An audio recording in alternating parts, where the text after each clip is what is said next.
Hey friend, Chris Vandeviver here from WhyLogicProRules.com on behalf of Cordial Cables, and this month we're going to dig into EQing electric guitars, specifically when it comes to amp modeler plugins. EQing your guitars so they sit better in the mix, sit better with each other, and so you can achieve that tone that you hear in your head. Nowadays, there's an entire world of guitar tone at your fingertips. You don't even have to own a guitar amp anymore.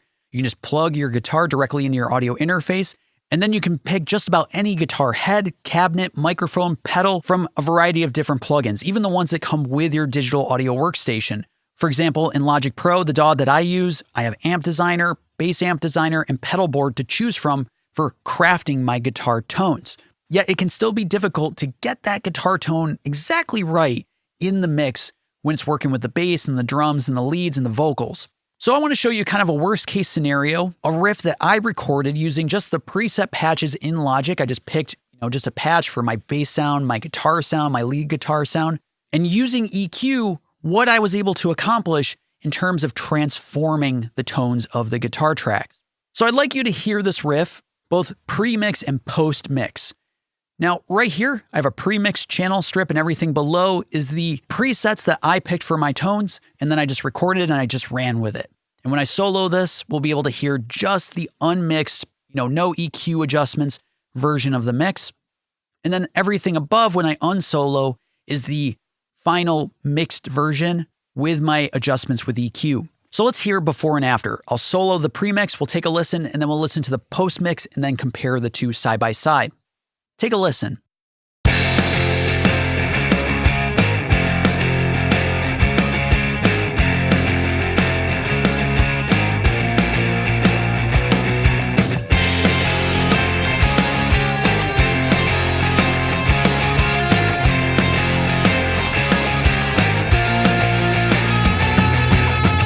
Okay, so maybe you have some feelings or thoughts about that, obviously driving punk rock power chord type of stuff. Let's now hear the post-mix and see how that compares.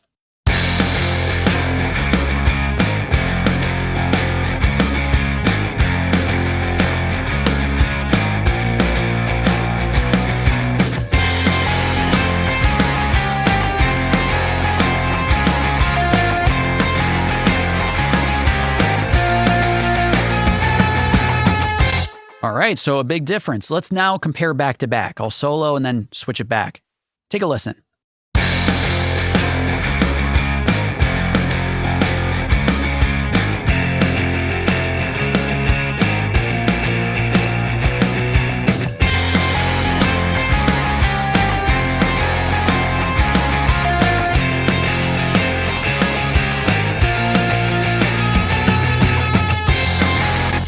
Wow, what a difference. I think the thing that sticks out to me the most is how fizzy and nasally the guitars sound on the pre-mix version. It's just, there's so much hiss, and clearly there's a lot of upper, mid, and high activity on the guitar tones, and yet there's no articulation, there's no tone. It's just this hiss that's all over the guitars, and somehow I was able to clean that up. So we're going to hone in on the rhythm guitar tracks to start with, and I have 4 rhythm guitar tracks. These are both the left guitar, the same performance, but with different microphones in front of the cabinet. And then this is the right rhythm guitar. And I set the output for all of these guitars to go to bus 1. And bus 1 leads to this auxiliary channel strip, which basically I'm able to process all these guitars at once in one shot. It's like killing 2 birds with 1 stone. And I do recommend that you give this a try when you're processing multiple guitars that are all kind of part of the same package. And the bulk of my activity really boils down to this channel EQ, which is just the basic EQ that comes in Logic. You can see that I've done quite a bit.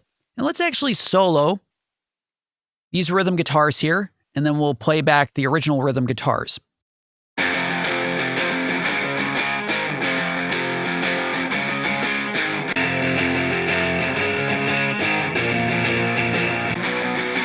Quite a bit different, right? So here's what happened. With the channel EQ specifically, and let me just actually mute this back up. With that channel EQ plugin on this guitar track here, the first thing I had to attack was that upper mid, hissy, sort of fizzy nature to it. And often we like to think that it's way high up the spectrum, but really I found that between like 2K or just below 2K, up to 3K, 4, even maybe up to 6K, that's where that stuff tends to live, I would say, more often than not between 2 and 3K. So first thing I did is that I have a 2100 hertz negative 2.5 band. It's a rather wide band, and it's just reducing the level of that aggressive nasally nature. So let me remove it and then introduce it so you can hear that.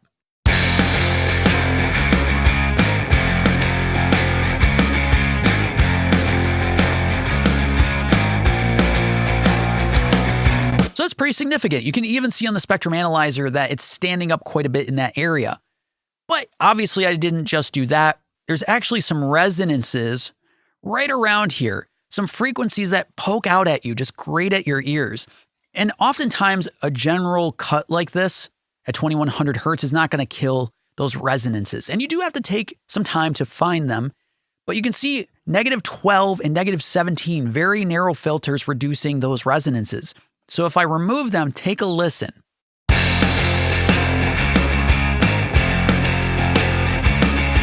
If we bring them back,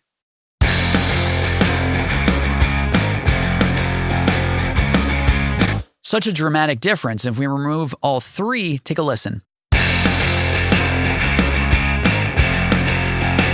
Nasty, nasty, right? So we are now tucking down all of that aggressive nature of the rhythm guitars. They were leaning a little too much to the upper mids. Again, I just picked, an amp preset and I ran with it and I didn't tweak anything. So that might be my fault. Obviously I should have really tried to dial it in at the guitar amp level and the cabinet and the microphone level before EQ. But this is, again, a worst case scenario, so you can improve upon some tones that you're having a hard time with. Attacking that upper midsection has made some dramatic improvements, but obviously I've made some low end adjustments as well. Very often, guitars that you've recorded with an actual amp or amp modeler plugin oftentimes tend to have a little too much energy going on in the bottom. And even though these are driving guitars and you want, like for these rock style guitars to have a lot of bottom end, you don't really want so much that it's stepping all over the bass guitar, because the low end is really the domain of the bass. And so I have this fairly aggressive high pass filter removing everything below 155 hertz. It's carving into the guitar tone. I made a couple of cuts in the low end and even into the mid range. So if we remove this high pass filter, take a listen to the guitars now.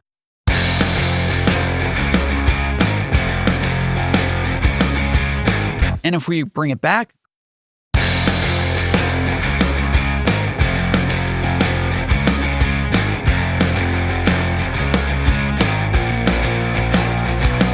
even though the guitars sound more impressive because they got more of that bottom end, they're stepping all over the bass and the bass is becoming indistinct in the mix. So I've gone fairly high. I probably wouldn't go beyond 155 hertz. Usually I hang around 100 hertz and then finesse from there. But this is rounding out that bottom to give room for the bass. And then I also have a low shelf, reducing some of the low end, and also a parametric band for some of that mid-range. So let's take those out and take a listen.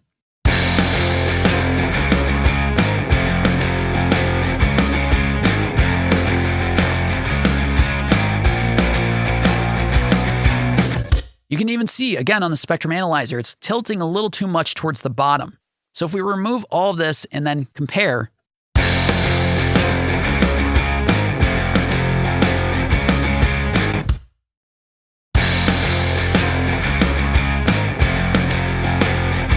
we're giving the bass that space it needs. So if we remove all of this, take a listen.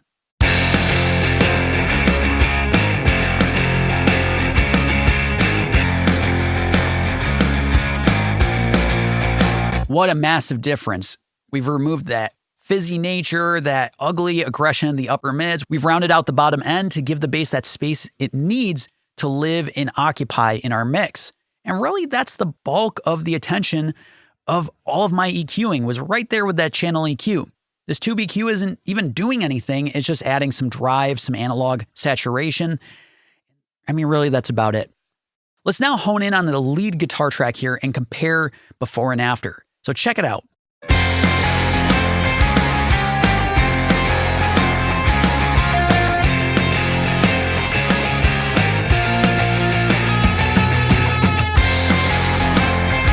Massive difference again. Now, the first thing I should point out with the lead guitar, if we take a look at the old version of the lead guitar on the Amp Designer instance and the new version, the only thing that's different is the microphone. And obviously this is emulating some sort of Mesa style guitar head. And Mesas oftentimes can become a little too aggressive in the mix if you push them a little too hard. One way to combat that aggressive, brittle nature in the high end is just to pick a microphone that's a little darker in terms of color. This is emulating a Neumann U87. Adds a darker texture. Nothing else is different, just the microphone. After that, again, I used the channel EQ to round out the bottom because this lead guitar doesn't need bottom end. It's really focused on the upper end of the spectrum, and anything down at the bottom is probably just muddying up the mix. In fact, let's remove this and take a listen.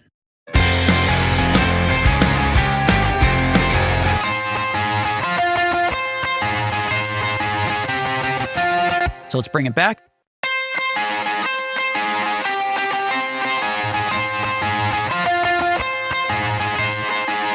You can see that there's some activity down at the bottom there, but it's really not even tonal in nature. It's just noise that we don't need. So I've removed it with a rather steep filter, but up to 200 hertz.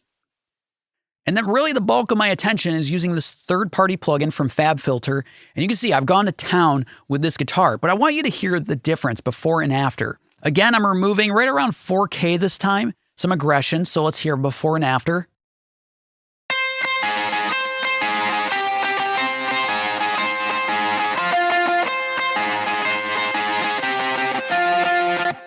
You can hear it get a little darker, which is great.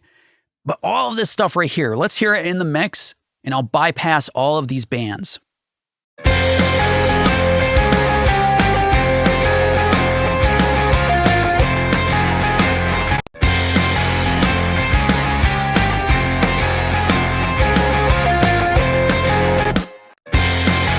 You can hear that. It takes a second for the bands to react, so that's why I start and stop. But what's going on is that as my hand was walking around the guitar neck, I'm playing different notes, and different notes are exciting different resonances within the guitar chain.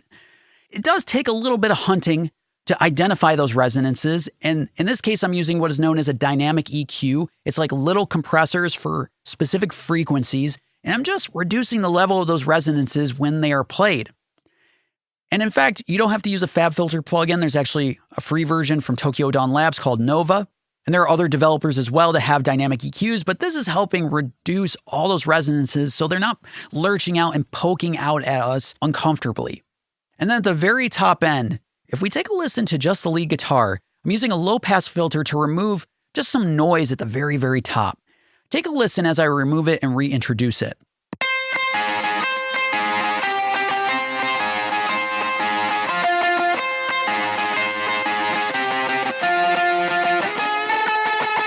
It's just like white noise. I'm not trying to impact the tone of the guitar necessarily, but I'm trying to remove that white noise at the top. So if we now hear it in the mix, before and after, and I'll bypass it right down here.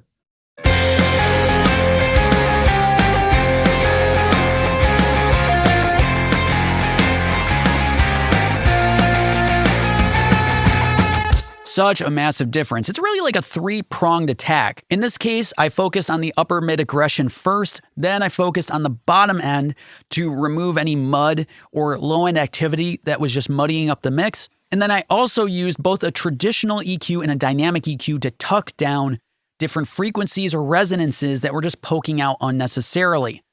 So I hope that was helpful for you. If it was, I have a website and a YouTube channel called Why Logic Pro Rules, and you can check those out in the links below. Thanks so much, and I'll talk to you later.